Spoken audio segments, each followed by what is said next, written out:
Très heureux de vous retrouver pour ce nouveau numéro des législatives 360 sur 7info. Au sommaire de cette nouvelle édition. Méliette Koné fait le plein, coup d'envoi de la campagne du vice-président, mobilisation populaire et enjeu dans la circonscription de Badikara, Nédiekara et Tafiré.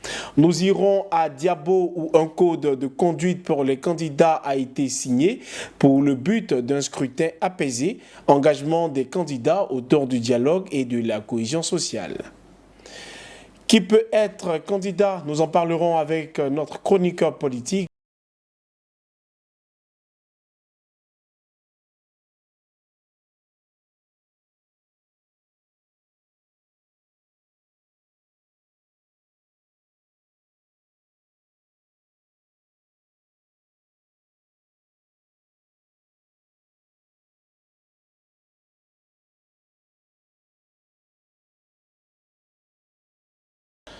C'est à Tafiré que nous démarrons cette édition dans le nord de la Côte d'Ivoire. La campagne électorale pour les législatives de décembre 2025 a vraisemblablement été lancée. Ce samedi, le vice-président de la République Témoko Méliette Koné, candidat dans la circonscription de Badikara, Nédiekara et Tafiré, a donné le coup d'envoi de sa campagne devant une forte mobilisation populaire. Une campagne particulière marquée par l'absence d'adversaires officiels, mais placée sous le signe de la légitimité par les urnes. Le reportage de notre envoyé spécial à Tafiré, Drissa Diané. Ici à Tafiré, au nord de la Côte d'Ivoire, la campagne pour les législatives 2025 s'annonce sans affrontement politique, mais avec un enjeu majeur. Le vice-président Témoko Méliette Koné, l'unique candidat du RHDP de cette circonscription électorale dans le nord de la Côte d'Ivoire, a procédé officiellement au lancement de sa campagne ici à Tafiré, plus précisément à la place Alassane Ouattara. La mobilisation est visible. Cadres du parti, chefs traditionnels, femmes et jeunes ont répondu massivement à l'appel du vice-président Témoko Méliette Koné. Candidat unique à ces élections législatives dans la circonscription de Badikara, Nédiekara et Tafiré, le vice-président entend néanmoins donner à ce scrutin tout son sens démocratique. Pour lui, l'absence de concurrents ne dispense pas d'un engagement fort devant les populations. Il s'agit, dit-il, de transformer le soutien politique acquis en un vote de confiance clair et massif dans leurs urnes. Le moment que nous vivons n'est pas une compétition ordinaire. C'est un moment de dignité pour notre peuple. C'est un moment de reconnaissance pour notre communauté. C'est un moment d'honneur pour notre terre. Le 27 décembre, il ne s'agira pas seulement de voter. Il s'agira de montrer ensemble qui nous sommes et ce que nous représentons. Dans une ambiance de ferveur populaire, les populations de Tafiré affichent leur adhésion. Pour elles, cette candidature est perçue comme un signe de proximité et de reconnaissance envers leur fils. Ici, on ne tape jamais photo. Merci beaucoup d'être venu démontrer à notre papa, notre candidat Témoko Méliette Koné, qu'à partir de ce soir, il peut rentrer à Abidjan, aller se consacrer à son travail au nom de l'État de Côte d'Ivoire. Nous allons faire le bara ici. Votre candidature inespérée est pour nous une grâce de Dieu, en ce sens qu'elle certifie notre espérance de développement et s'avère salutaire en la circonstance pour la paix, l'union et la solidarité dans la circonscription. À Tafiré, la campagne s'annonce donc moins comme une compétition que comme un plébiscite. Le rendez-vous est désormais pris pour le 27 décembre prochain, une date à laquelle les électeurs seront appelés à traduire cette mobilisation en suffrage.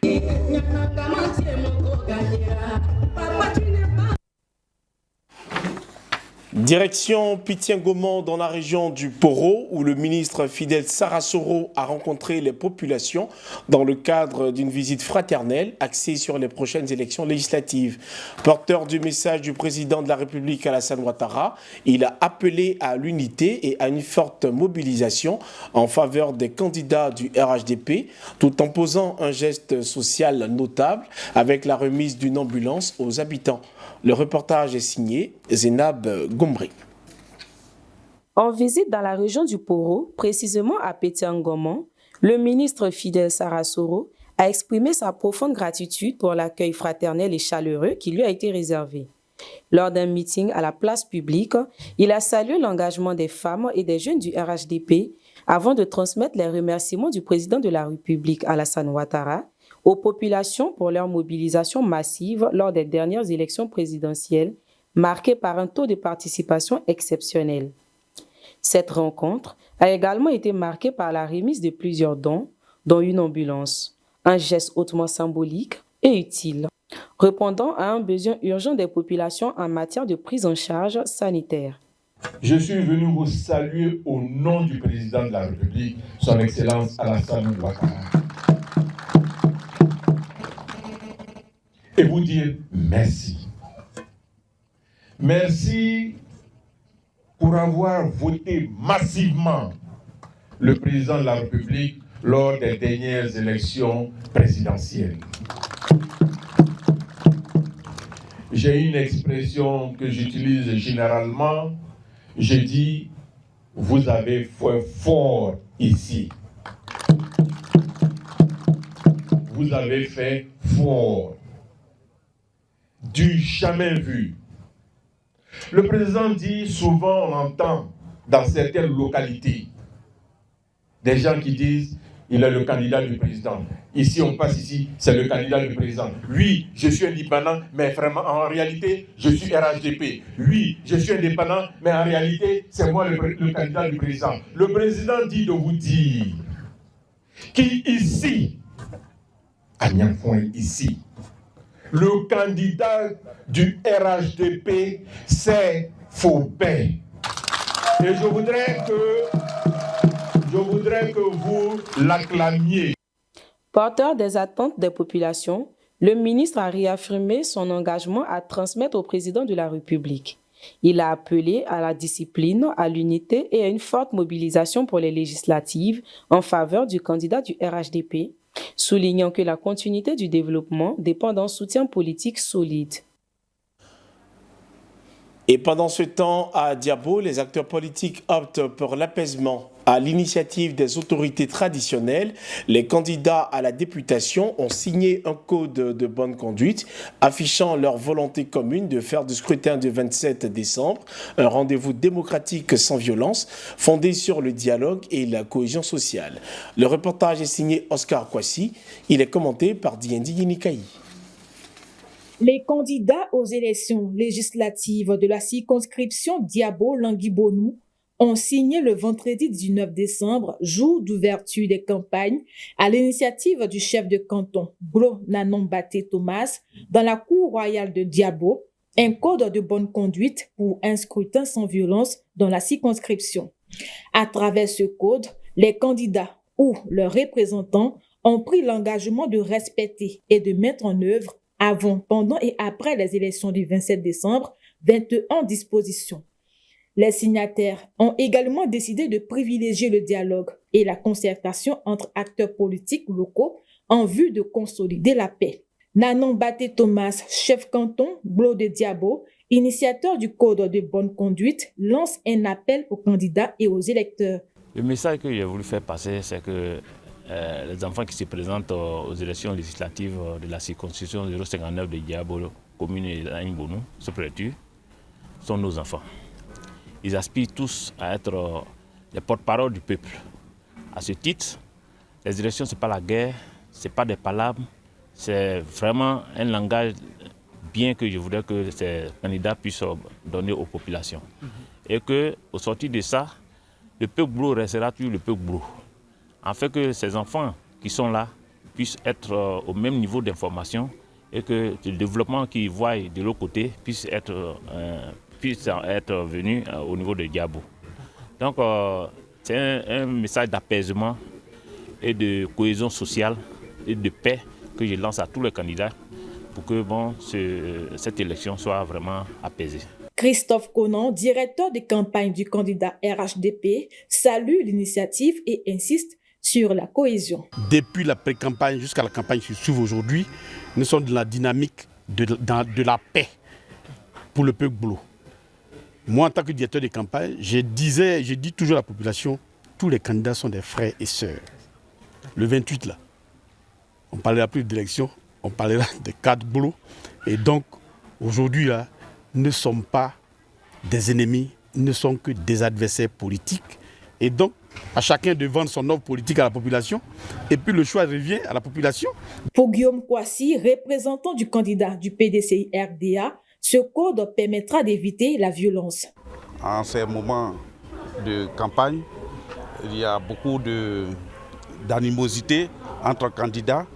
Et son message vient pour apaiser la situation, pour que tout le monde en prenne la chose comme un jeu. La démocratie, c'est un simple jeu. Dr Anoublé Batlemi, représentant de la candidate indépendante Rebecca Yao, salue l'initiative et profite pour présenter sa candidate. C'est une bonne initiative parce que l'élection, ce n'est pas la guerre. Vraiment, après les élections, on se retrouve toujours entre frères et sœurs. Donc, ce qu'il a parlé, c'est tellement très bien parce que c'est le développement que nous tous nous devons viser. Donc, vraiment, c'est une initiative à saluer. La circonscription électorale 059 Diabo-Languibonou compte 7 candidats, dont une femme au milieu de 6 hommes. Direction Abobo, où la campagne se joue également sur le terrain culturel. Artistes, artisans et acteurs culturels ont lancé une caravane artistique de soutien au candidat RHDP, Téné Birahima Ouattara, mêlant ainsi expression culturelle et engagement politique pour afficher leur adhésion à sa vision et leur volonté de peser dans le scrutin à venir. Eugène Saï. Une caravane de soutien au candidat du RHDP Téné Birahima Ouattara a été lancée à Abobo. C'est une initiative de la plateforme des artisans, artistes et acteurs culturels de la commune. Ils entendent ainsi se mobiliser pour les législatives du 27 décembre prochain. À travers cette initiative saluée par l'équipe de campagne du candidat, les acteurs culturels d'Abobo entendent ainsi exprimer leur soutien et adhésion à la vision de Téné Birahima Ouattara, connu pour son attention aux difficultés du monde artistique. Le ministre Téné Birahima Ouattara incarne la rigueur dans l'action, la constance dans l'engagement et a une vision claire du développement pour Abobo. C'est dans cette dynamique victorieuse et populaire que nous nous inscrivons en acceptant d'accompagner la plateforme nationale des acteurs culturels.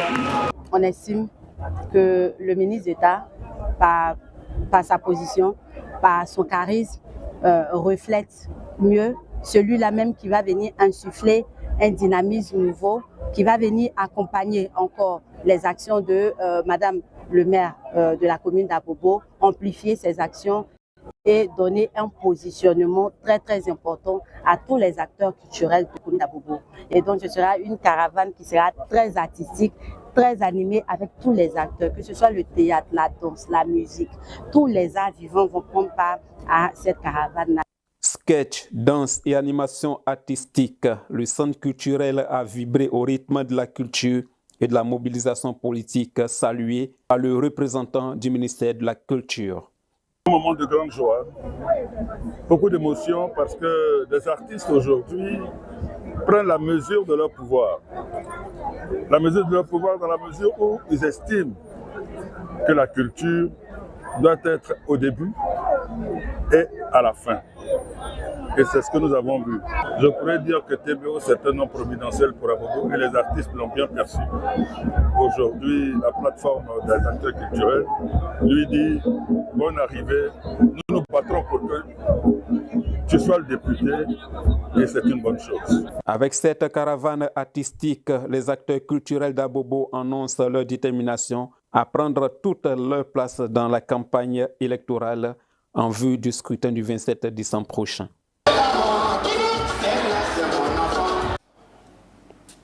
Direction la commune de Cocody où la jeunesse du PDCI RDA a surpris en annonçant son soutien à Célestin Kuala, candidat du RHDP. Réunis en conférence de presse, ces jeunes cadres et militants ont salué la vision et l'engagement du candidat pour le développement local et les initiatives en faveur de la jeunesse. Selon nos reporters Drissa Diané et Constant Abiyou, ce soutien constitue un signal fort dans la course à l'Assemblée nationale et illustre la capacité de la jeunesse à se mobiliser au-delà des lignes partisanes traditionnelles. Un reportage. La jeunesse du PDCI-RDA, conduite par son président, a animé une conférence de presse pour afficher son soutien au candidat du RHDP, Célestin Kuala, en lice pour les élections législatives dans la circonscription de Cocody.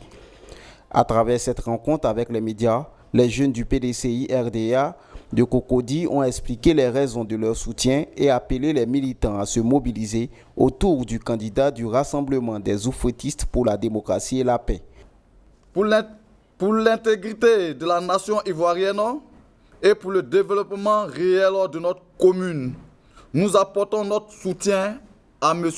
Kuala Célestin et à Mme Kole Konet, candidat de la liste RHDP de Cocody. Cette conférence de presse, tenue à quelques heures de l'ouverture officielle de la campagne électorale, vise à donner un signal fort en faveur du candidat du RHDP. Pour rappel, les élections législatives se tiendront le 27 décembre 2025 en Côte d'Ivoire.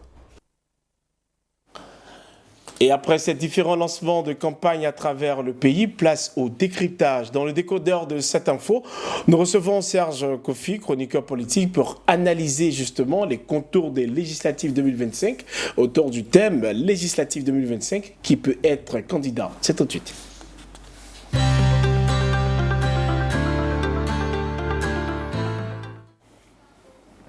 Très heureux de vous retrouver, Serge. Bonsoir. Bonsoir, Daniel. Très rapidement, est-ce que vous pouvez nous rappeler les critères officiels qui permettent à une personne d'être candidat aux élections législatives en Côte d'Ivoire? Ok, merci, Daniel. Ta question me donne de revenir sur les conditions d'éligibilité de l'élection du candidat de l'élection des députés à l'Assemblée nationale. D'accord. Alors, il y a un certain nombre de critères. Le premier critère, il faut avoir d'abord la qualité d'électeur. C'est le premier critère. Il faut être ensuite âgé de 25 ans au moins. Ensuite, il faut n'avoir jamais renoncé à la nationalité ivoirienne.